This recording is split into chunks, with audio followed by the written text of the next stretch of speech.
प्रिय सद्गुरु, मुझे इंसानों के बजाय प्राकृतिक दुनिया में अचंभा देखने में आसानी होती है। मैं इंसानों में भी उसी अचंभे को कैसे देख सकता हूँ जैसा मैं एक नाचते हुए मोर में देखता हूँ। तो वो एक इंसान है ना? नहीं नहीं, मैंने सोचा कि कहीं एक चिड़िया सवाल पूछ रही हो तो इंसानों के पास एक मोर की तरह सुंदर पंख नहीं होते। हमारे पास नहीं है। हम उन्हें पहन सकते हैं, लेकिन वो सिर्फ पहनी हुई चीज होगी। वो मोर के पंख की तरह नहीं होगा। तो उन चीजों में अचंभा देखना आसान होता है जिनके साथ आपको कुछ साझा नहीं करना होता। दुनिया में एक ऐसी पूरी संस्कृति बड़ी हो रही है जहां लोग कहते फिरते हैं कि मैं पूरी मानवता से प्यार करता हूं, लेकिन मैं अपने बगल में बैठे आदमी को सहन नहीं कर सकता।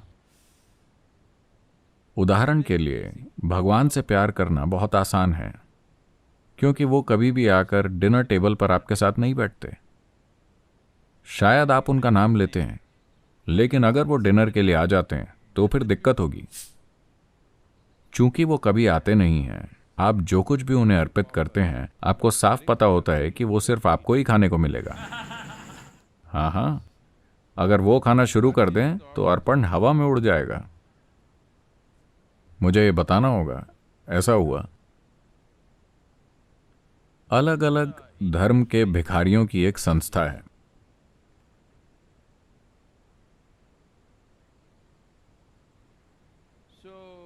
इसके केवल 3 सदस्य हैं। एक भिखारी हिंदू है, एक भिखारी क्रिश्चियन है, एक भिखारी मुसलमान है। तो वो कह रहे थे कि वो बहुत धार्मिक हैं, लेकिन उनके आर्थिक हालातों के कारण उन्हें साथ रहना पड़ता है, वरना वो लड़ाई करेंगे। तो एक दिन वो पेड़ के नीचे मिले और हिंदू भिखारी ये दिखाना चाहता था कि वो वाकई में एक भक्त है। उसने कहा, देखो, हर दिन मुझे भीख में जो कुछ भी मिलता है, आमतौर पर मुझे जितने भी पैसे मिलते हैं जिसमें सिक्के होते हैं और अलग अलग तरह के छोटे नोट होते हैं, मैं एक बड़ा सा ओम लिखता हूं, ओम। और फिर मैं सारा पैसा ऊपर उछालता हूं। ओम के ऊपर जो कुछ भी गिरता है वो शिव का है, बाकी मेरा है।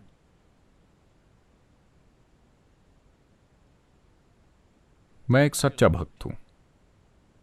ओम तो आप जानते हैं, बड़ी सी पूंछ और ऐसा ऐसा और वो सब।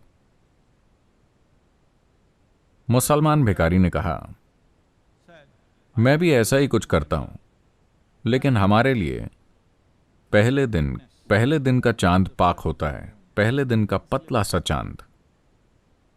मैं पहले दिन के चांद का एक चित्र बनाता हूं और फिर पैसे उछालता हूं।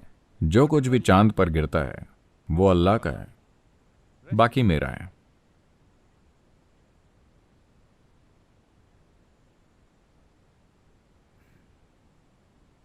फिर उन्होंने क्रिश्चियन भिखारी से पूछा कि तुम क्या करते हो? उसने कहा, मैं सारा पैसा लेकर ऊपर उछालता हूं, जो भगवान का है वो उसे रख लेते हैं, बाकी।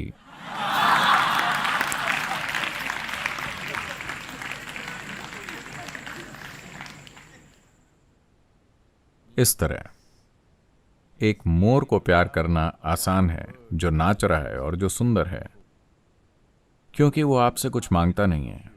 दरअसल वो आपको पसंद भी नहीं करता, वो आपको कोई महत्व नहीं देता। क्या आपने गौर किया है कि हमारे मोर आपको कैसे देखते हैं?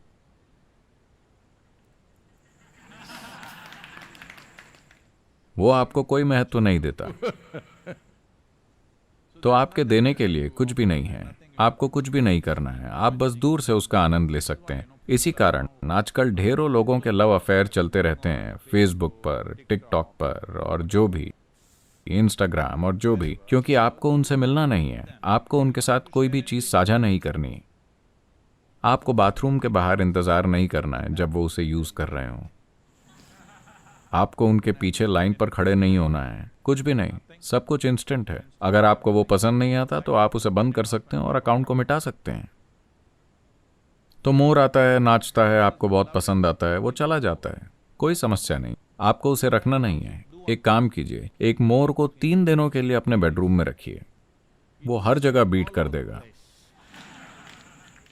और रात को वो करेगा बहुत तेज आवाज में। लोगों को शायद पता ना हो, हर दिन मैं जहां रहता हूं वो उसकी छत में होते हैं, पै पू वो सुबह सुबह शुरू हो जाते हैं, ठीक है। तो अपने घर में एक मोर को 3 दिनों के लिए रखिए, फिर देखते हैं कि आप उनको कितना पसंद करते हैं। तो इंसान एक मुश्किल प्रजाति है, इसमें आप भी शामिल हैं। तो इसे ये मत देखिए, हम बात कर रहे हैं कि नस्ल, धर्म, जाति, पंथ, लिंग का भेद नहीं होना चाहिए। इस बारे में बहुत सारी बातें चल रही हैं। मैं आपको बता रहा हूं, प्रजातियों के बारे में भी लकीर मत खींचिए। क्यों? मैं एक बंदर से प्यार करता हूं, लेकिन मैं एक इंसान से प्यार नहीं कर सकता। इसका मतलब है कि आपके भीतर एक विकासवादी समस्या है। मुझे बंदरों से प्यार है, लेकिन मैं इंसानों को नहीं सह सकता। इसका क्या मतलब है? आपको विकास पसंद नहीं है? तो ये बहुत आकर्षक लगता है जब एक बंदर हर जगह कूदता रहता है, एक शाखा से दूसरी शाखा तक, शानदार। बस एक दिन शिव पादम में अपनी खिड़की खुली रखें, कुछ बंदर आपके कमरे में आ गए, आप गए काम से। वो खाएंगे, वो फाड़ेंगे, वो पूरी जगह पर गंदगी करेंगे, वो वहां मौजूद हर चीज को बर्बाद कर देंगे और चले जाएंगे। अब आप आकर कहेंगे, वाह मेरे प्यारे बंदर, उन्होंने कितना बढ़िया काम किया है। नहीं, ये उस तरह काम नहीं करेगा। तो ठीक है, कम से कम आप पक्षियों का आनंद ले रहे हैं, ये अच्छा है। ये एक प्रकार की लॉबी है जिसे पक्षी विज्ञानी कहा जाता है। आप पक्षियों का आनंद लेते हैं, पक्षियों का अध्ययन करते हैं या पक्षियों का आनंद लेते हैं, बर्ड वॉचिंग। लेकिन वही पक्षी अगर आपके कमरे में घुस जाएं तो बात अलग है। इंसानों के साथ समस्या ये है कि आप हर जगह उनका सामना करते हैं। वो आपके घर में हैं, वो आपके ऑफिस में हैं, वो हर जगह हैं। वो बस कहीं दूर नाच नहीं रहे हैं। अगर वो बस दूर से नाच रहे होते तो आप उन्हें भी पसंद करते। समस्या ये है कि आपको उनके साथ काम करना होगा, आपको उनके साथ रहना होगा, आपको हर दिन उन्हें मैनेज करना होगा। ये एक समस्या है। तो मैं चाहता हूं कि आप इसे समझें। इसमें कुछ भी गलत नहीं है कि आप एक नाचते हुए मोर को पसंद करते हैं, उसकी सराहना करते हैं, ये बिल्कुल ठीक है। आपको उसे तब भी पसंद करना चाहिए जब वो नाच न रहा हो, ये ठीक है। लेकिन मेंढक कह रहा है कि सांप कहाँ है? जब मोर होते हैं तो वो सांपों को खा जाते हैं। हर कुछ दिनों में मैं सांपों को लाकर उन्हें बगीचे में छोड़ रहा हूं, लेकिन ये मोर कुछ ही समय में उन्हें खा जाते हैं। आपको मोर पसंद होंगे, मैं भी उन्हें पसंद करता हूं, लेकिन मैं चाहूंगा कि कुछ सांप भी घूम रहे हों, लेकिन वो सभी कुछ ही समय में खा लिए जाते हैं। तो दूरी होने पर प्यार करना आसान होता है।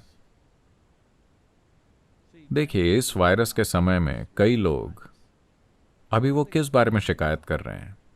उनके प्रियजन, वो उनके साथ घर में बंद हैं। बड़ी मुसीबत। घरेलू हिंसा बढ़ गई है, पता है? कुछ लोग कह रहे हैं कि 100%। कुछ देशों में हर तरह की परेशानियां, हर कोई पूछ रहा है, सलाह मांग रहा है, क्या करें, इस परिवार को कैसे मैनेज करें। ये वही लोग हैं जिनकी आप कमी महसूस कर रहे थे, क्योंकि वो हर दिन ऑफिस जाते थे। आप इतने लंबे समय के लिए क्यों चले गए? लेकिन अब वो घर पर हैं और मुसीबत बने हुए हैं। दूरी एक अद्भुत चीज है। मौत एक शानदार चीज है। देखिए, मरे हुए लोगों को हमेशा सभी प्यार करते हैं। क्या आपने इस पर गौर किया है? जैसे ही उनकी मौत हुई, अचानक वो पूजा के योग्य बन गए। आपने उनकी पूजा तब क्यों नहीं की जब वो जिंदा थे? ऐसा क्यों है कि मरते ही वो पूजा के योग्य बन गए? दुनिया में कहीं भी लोग उन्हें ऊपर रखते हैं और ऐसा करते हैं, फूल डालते हैं या जो भी करते हैं, सिर्फ इसलिए कि वो मर चुके हैं। जब वो जिंदा थे तब आप इसे करने के लिए तैयार नहीं थे। जब वो मर चुके हैं तब आप ये कर रहे हैं। इसका मतलब क्या है? नहीं, मैं ये नहीं कहना चाहता। आप जानते हैं, जब वो जिंदा थे आप उनके साथ संघर्ष कर रहे थे। जैसे ही वो मर जाते हैं आप उनकी पूजा करते हैं, उन्हें याद करते हैं और उनसे प्यार करते हैं। इसका क्या मतलब है? आप शायद इंतजार कर रहे हैं। ये अच्छी बात नहीं है, बिल्कुल भी नहीं। तो चलिए इसे ध्यान से देखते हैं। आपकी समस्या ये है कि आपके व्यक्तित्व की एक निर्धारित विशेषता है। आप एक ऐसी चीज की तलाश कर रहे हैं जो आपके व्यक्तित्व को नुकसान न पहुंचाए। लेकिन इंसान, आप तो जानते हैं, हर इंसान आपकी सीमाओं का सम्मान नहीं करता है। वो उस पर कदम रख ही देते हैं। उनमें से कुछ अनजाने में, उनमें से कुछ जानबूझकर, मेरी तरह। हमेशा जानबूझकर आपकी सीमाओं पर कदम रखना। तो जैसे ही कोई आपकी सीमाओं पर कदम रखता है, आपको लगता है कि वो व्यक्ति एक समस्या है। मोर अभी आपकी सीमाओं के बाहर है। वो बहुत सुंदर दिखता है। अगर वो आपकी सीमा में कदम रखता है तो आप उसे भी एक बड़ी परेशानी की तरह देखेंगे। हाँ, आप देखेंगे। चाहे वो मोर हो या कोई और पक्षी या बंदर या गधा या जो भी हो, दूर से सब कुछ अच्छा होता है। तो अभी आपके और इन प्राणियों के बीच एक दूरी है, इसलिए आप इसका आनंद ले रहे हैं। इसका आनंद लीजिए, इसमें कुछ भी गलत नहीं है। लेकिन महत्वपूर्ण बात यह है कि अगर आप अपने और अपने व्यक्तित्व के बीच थोड़ी दूरी बना लेते हैं तो आप देखेंगे कि आप खुद का भी आनंद लेंगे। और जब आप इस व्यक्ति का आनंद लेते हैं तो आप देखेंगे कि हर कोई शानदार है। हाँ, आप नहीं समझ रहे। मैं कह रहा हूं कि जब आप इस व्यक्ति का आनंद लेते हैं तो हर कोई शानदार लगता है। आप हर किसी का आनंद ले सकते हैं, क्योंकि अब आप लोगों को वैसे देखते हैं जैसे वो हैं। आपके पास कोई ढांचा नहीं जिसमें उन्हें फिट होना होगा। वो उसमें फिट नहीं होते हैं। इसी वजह से भारत में हमने एक देवता की विशेषताएं इस तरह से बनाई कि उस आदमी को स्वीकार करना असंभव होगा अगर वो यहां हो। तो जैसे कृष्ण, राम, शिव, आप इन लोगों को स्वीकार नहीं कर सकते। महिलाओं से पूछिए कि क्या वो राम को अपने जीवन में अपने पति के रूप में स्वीकार करेंगी? वो नहीं करेंगी। पूछिए कि क्या वो कृष्णा को स्वीकार करेंगी अपने जीवन में पति के रूप में? वो नहीं करेंगी। Because it's too much trouble. लेकिन 6000 साल की दूरी के साथ वो कितने शानदार दिखते हैं, कितने शानदार। और शिव, असंभव आदमी। ठीक है, बस कुछ भी और सब कुछ जो आप सोच सकते हैं वो हैं। तो ये एक भगवान का चरित्र इस तरह बनाया गया था कि अगर आप वास्तव में उन्हें उन चीजों के लिए देख रहे हैं जो वो हैं, और फिर भी उन्हें पूरी तरह स्वीकार कर रहे हैं और उन्हें पूजनीय तरीके से देख रहे हैं, अगर आप शिव को स्वीकार करते हैं वैसे जैसे वो हैं, तो आपके पास इस धरती पर किसी भी इंसान के साथ कोई दिक्कत नहीं होगी। तो आपको ऐसा करना चाहिए।